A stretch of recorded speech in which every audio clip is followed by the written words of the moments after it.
Good day to you, and you are listening to Westchester Talk Radio, westchestertalkradio.com. And this is the WestFair Business Spotlight Series, Episode 1, produced by Sharka Creative. Together, WestFair Communications and Sharka Creative are combining to give you a voice. I'm John Marino, and thank you for joining us. We are joined by John Tolomer today. John Tolomer, as we talk banking today, is the president and CEO of the Westchester Bank, headquartered in White Plains, with 7 branches around the county. Those branches are in White Plains, in Yonkers, and Mamaroneck. Also 2 in Rybrook, in Ossining, in Thornwood, and in Mount Kisco. Spread all the way around the county, top to bottom, east to west, north and south. John Tolomer, first of all, thank you for joining us here on Westchester Talk Radio. How are you?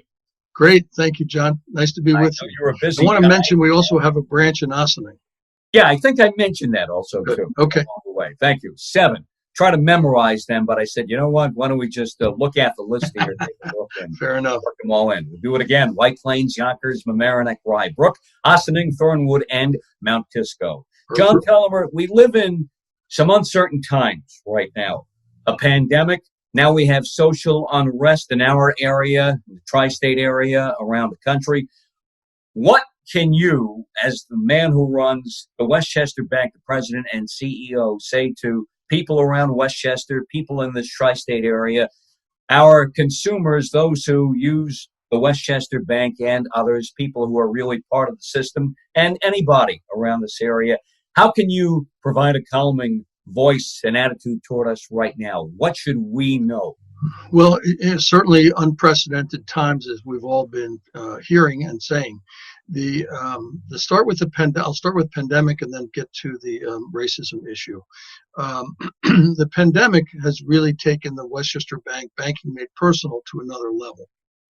And in fact, we've had the opportunity to call each and every one of our customers to see how we could be in a position to help them ride through the uncertainty, the economic uncertainty. And so being able to be a community bank and call your customers was very powerful. The feedback from our customers was how important it was to know that we were calling to see how we could assist them as opposed to badger them for payments or the like. The feedback also was that customers really appreciated the fact that we took the time to call them as human beings and also to give them other solutions on how they could bank with us and not sacrifice all of what they need. So they were able to access the bank through our mobile apps, through our online banking, our ATMs, etc. And so they've been able to continue to bank with us, and they will continue to be able to bank with us. We've remained open throughout the process.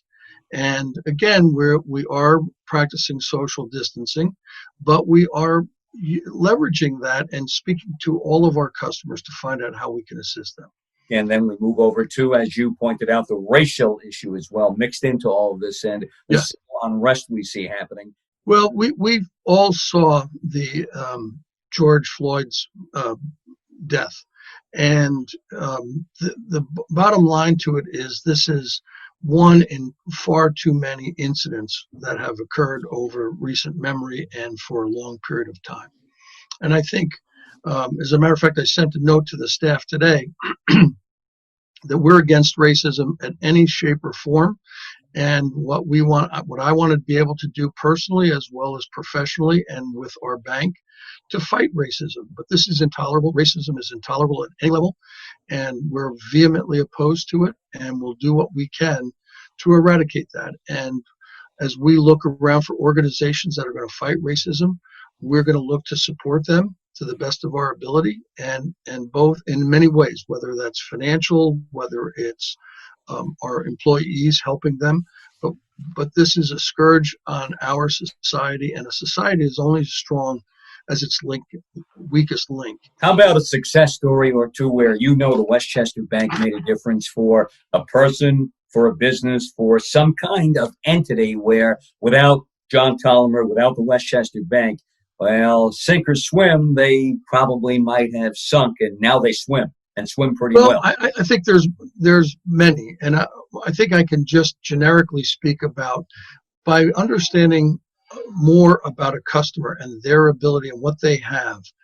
And sometimes the answer is, gee, what you're asking for, we can't do. But because we understand your business, we understand your challenge, we can formulate a program that will work for you and will work for us. And so we constructed a not-for-profit model where the not-for-profit can leverage its bank relationship. They don't pay hard dollar fees to maintain their accounts. We work closely with them.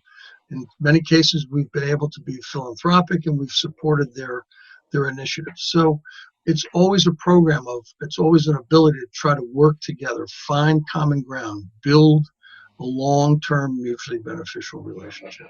John Tolomer, it's been a great pleasure to talk to you. John Tolomer, President, CEO of the Westchester Bank. 7 branch locations around the county: White Plains, Yonkers, Mamaroneck, Rybrook, Ossining, Thornwood, and in Mount Kisco. John, let's do this again, hopefully, as the economy starts to improve and our society as a whole starts to get better.